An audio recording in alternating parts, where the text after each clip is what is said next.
Welcome back to the channel. More massive XRP news today. I'm talking about real massive. Morgan Stanley says XRP's $1 trillion flood to shake Swift. Don't worry.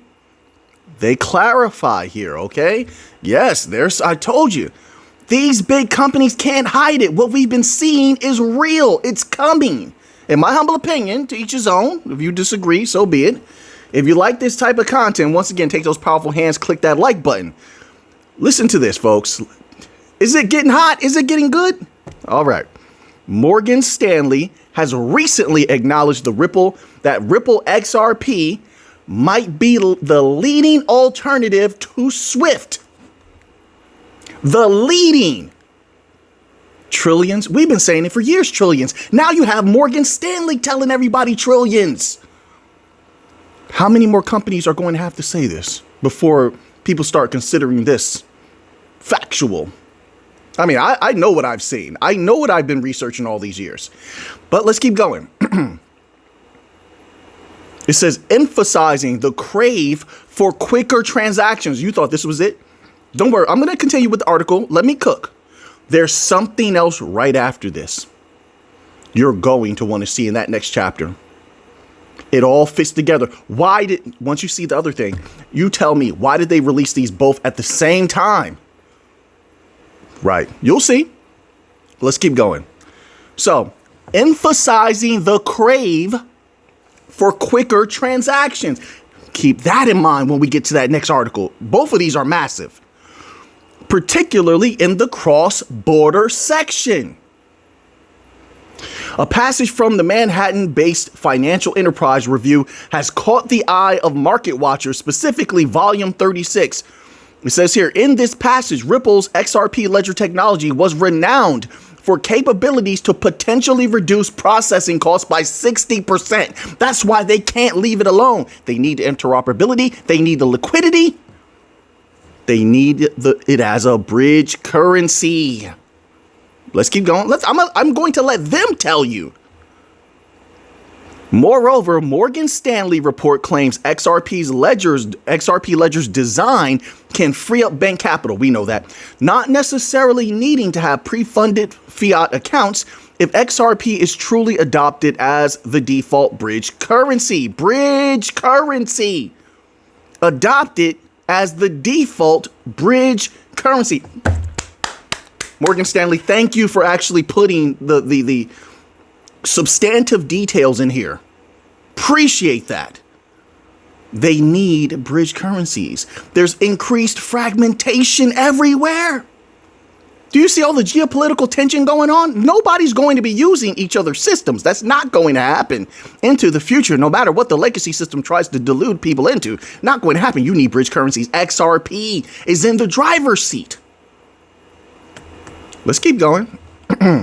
Big day today. Oh yeah, things are getting really good. As to what liquidity influx that would build on Ripple's XRP chain, opinions vary, of course, but let's continue.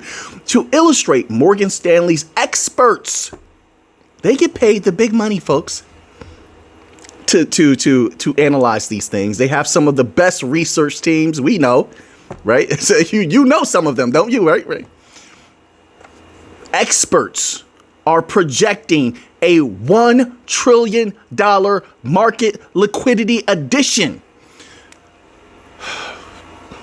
I love times like this.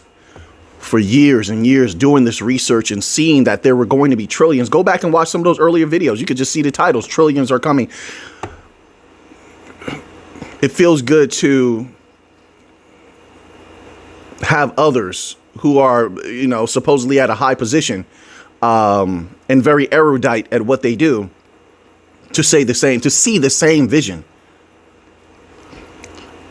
Anyway, trillion market liquidity addition. What do you think? What is it going to do to that price? Let's get to that. You tell me. What's it going to do to that price if this happens? Now, what the timeline is, who knows? But as of now, things are moving very quickly, are they not? I mean, you build your own timeline. I say trust yourself over anyone else. Trust your own mind and the timeline that you build. But what we're seeing is real catalyst. All right, so here we go. So trillion market liquidity addition in case of a successful Ripple-based exchange traded fund launched this year. Will this be enough for XRP Ledger to overturn the old guard? There's so many catalysts: interbank payments, RWA, ETFs, payroll, small, medium-sized businesses, transactions, things of that nature. There's so many different catalysts. This is on top of that. Ripple CEO Garlinghouse is even more optimistic. Of course he would be.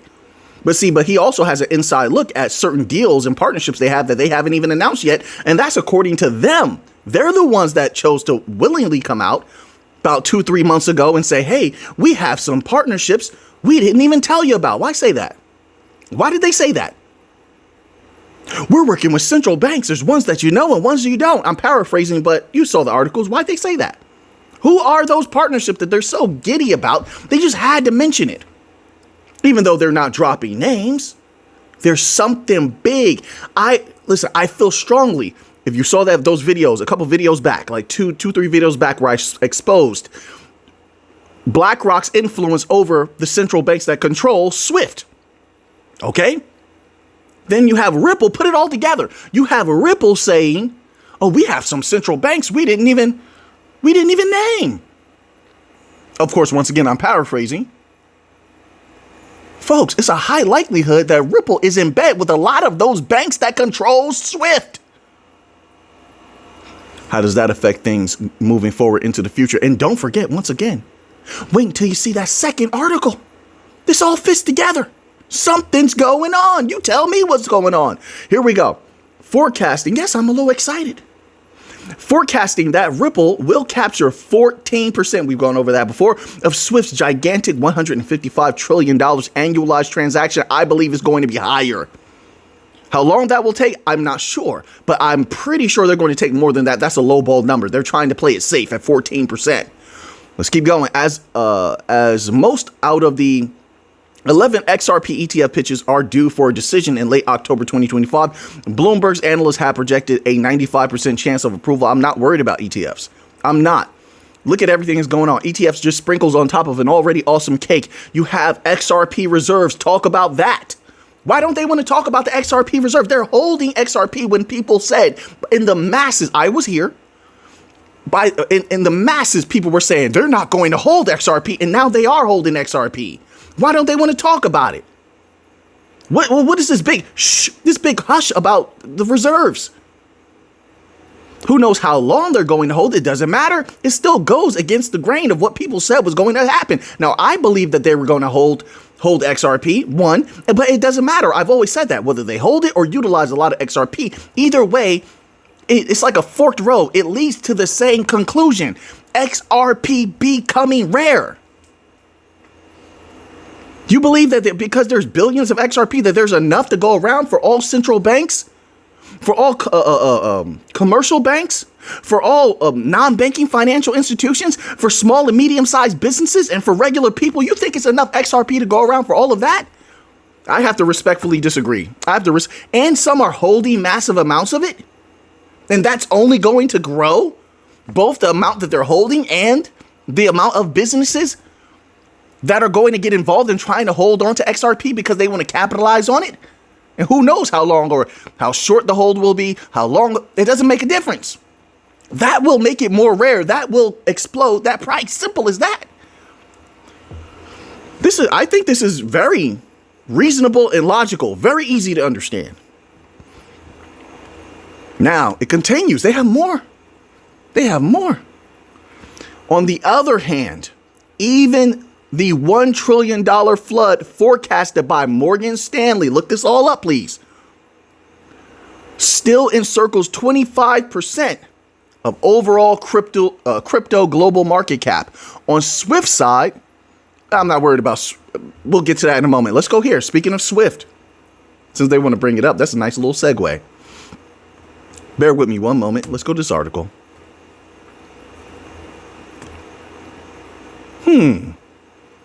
Very interesting. So that article was released saying that there's a craving for speeding up, and how Morgan Stanley is projecting that XRP is going to dominate and could have a massive impact on Swift. They're talking $1 trillion, things of that nature. Then go read it for yourself. And then you have this article here. Is this you? Do you believe in coincidence? Because I don't. Swift, this article is titled, Swift wants to speed up cross-border transactions. Really?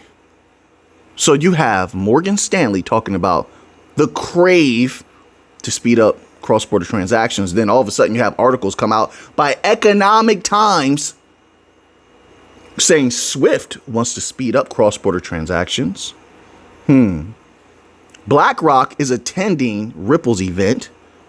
Ripple already works with a cadre of central banks. A lot of those probably work with Swift. BlackRock has influence over Swift. I already established that. We exposed that. You don't think something may be going on here? And yes, this is on the chessboard. They may try to deter people's minds. They don't want us to figure this out. But that's part of being a good detective, is not falling for the traps. Sure, they might, a person or two from these institutions might come out like, oh, we're not doing anything. They're trying to throw you off. They don't want people too bullish. Their peers, other businesses are buying up tons of bank coins. They want that to continue. They want to be the ones who profit off of this. They want to be the ones to think of themselves as in early and in control. They never wanted you and I involved. It's just that we're just very perspicacious, erudite. And so they could never stop us. They could never stop us from being involved in anything. We've won on so many levels, on so many different things. They can never stop us, but they don't want us here. So they'll try to throw you off. It's a technique. It doesn't negate the truth. Something's going on here. So wait a minute. So Swift hasn't sped itself up after all of these years. All the experimentation that they did, they've experimented with DLT as well. Then they partnered with Chainlink. I told you Chainlink doesn't solve that problem.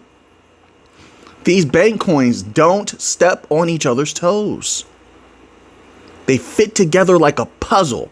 That's why Charles Hoskinson knows there's a high likelihood that Cardano will work with Chainlink, which means that Cardano also working with Ripple means that Ripple's working with Cardano and is also working with Chainlink.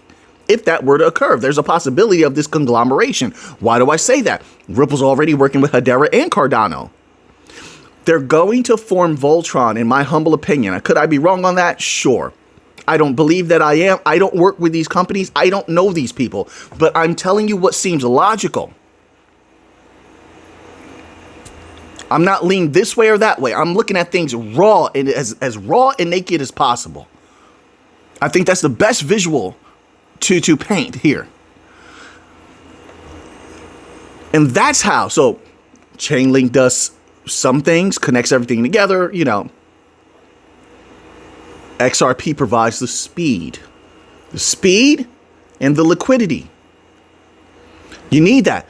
Think about what Swift gains from working with Ripple. They gain speed. They don't have it right now. They don't. One. And two, they're still dealing with their banks. Like, so Swift on top is the messaging and all of that. But the banks themselves, which come together as a conglomeration under the banner of Swift, that's how a lot of them are connected. They met each other and worked together because of Swift. So let's not play that game. They still have to pre-fund accounts. You don't have to do that with XRP. So Swift gains in two ways. Look, they gain speed and liquidity, no pre-funding of accounts. And every single bank wants that because that's extra capital they can play with. They can grow. They can do things with. They want that. There's no way I see Swift not bending the knee to Ripple over the next year or two. I expect a massive announcement. Listen, folks, nothing is guaranteed. I'm not an absolutist. So once again, I'm trying to be as balanced as possible. Is there a high possibility this happens? Yes.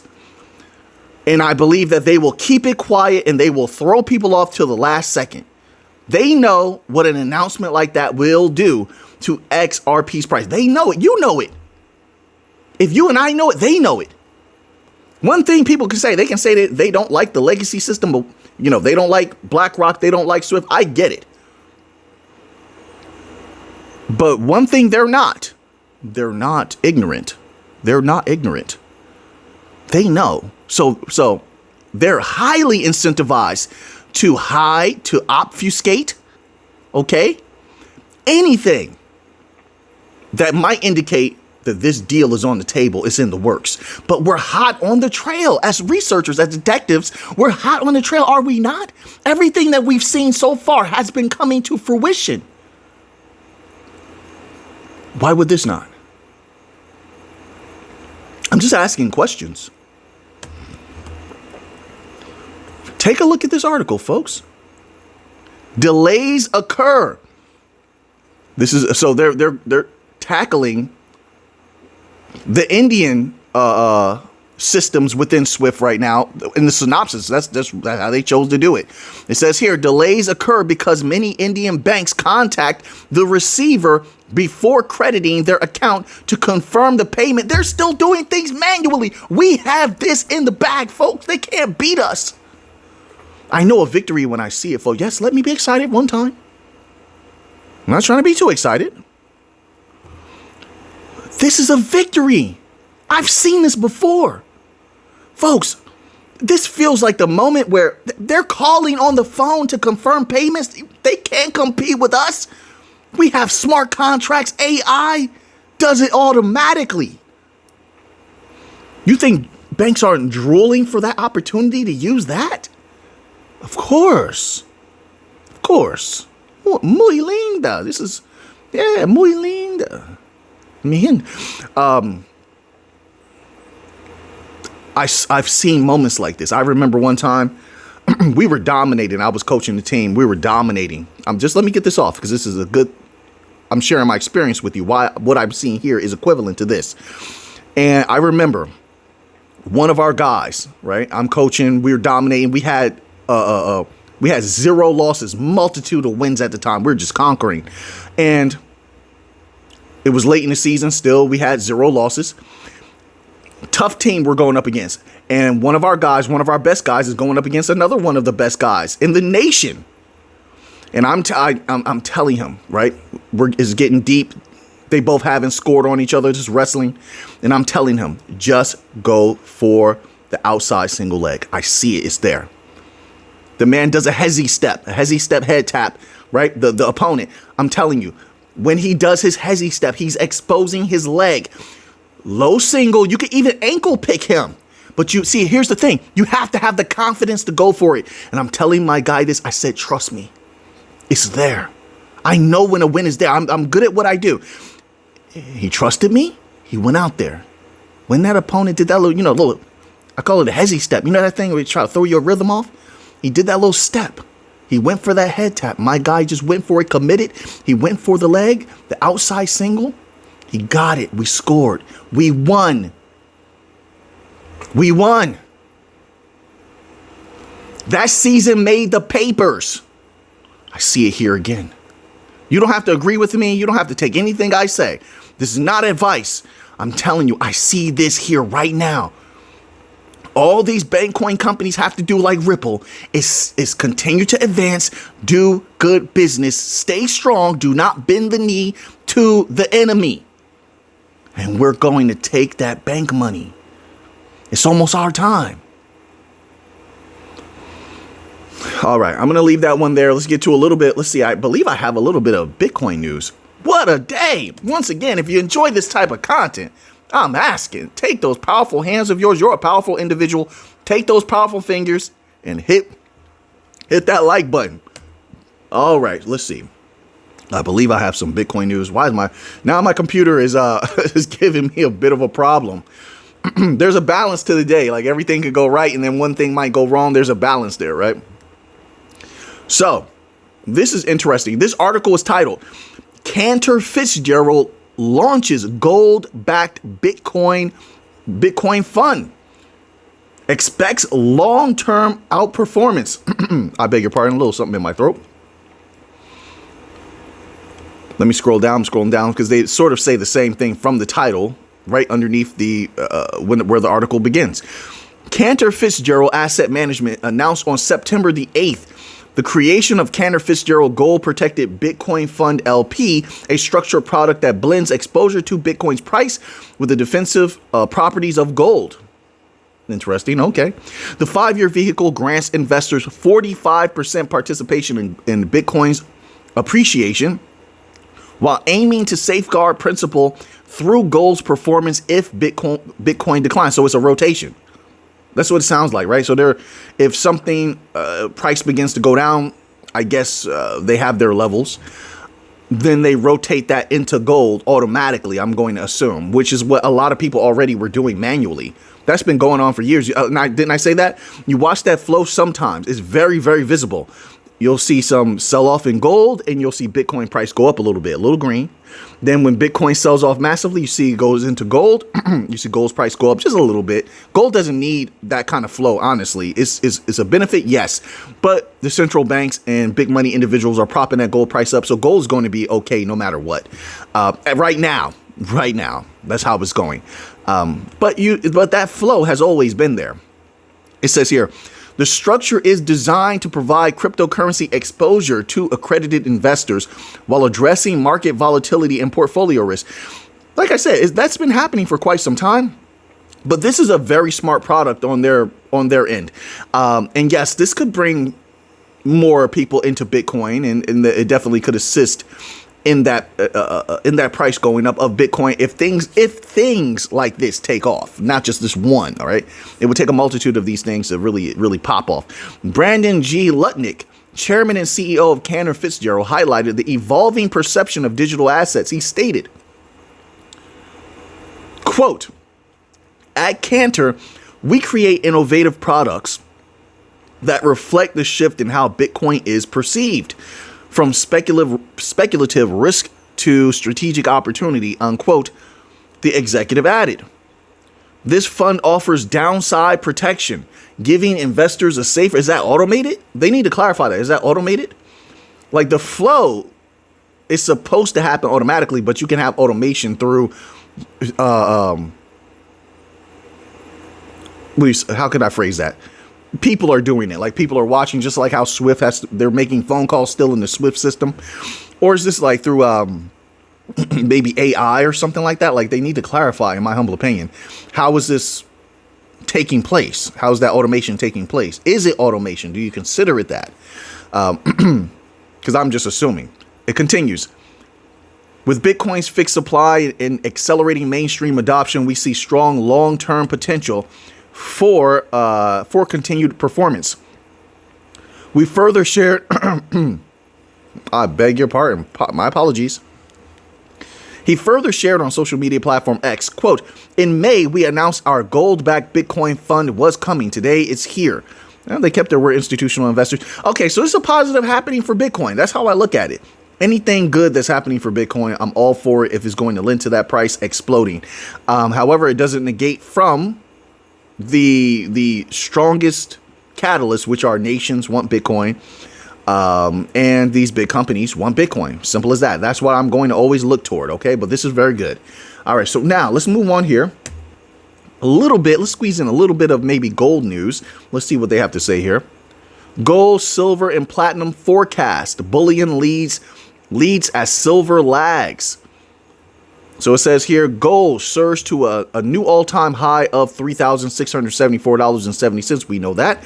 As traders priced in a 92% chance of a Fed cut this month. All right. Silver struggles below $41.67. Struggles. How many years they've been dealing with silver? I get it, though, but that's a little extreme in my opinion. Struggles is a little extreme. Weighed down by weak industrial sentiment despite dovish Fed expectations. I'm not worried about silver into the future. Silver, I think the future is very, very bright.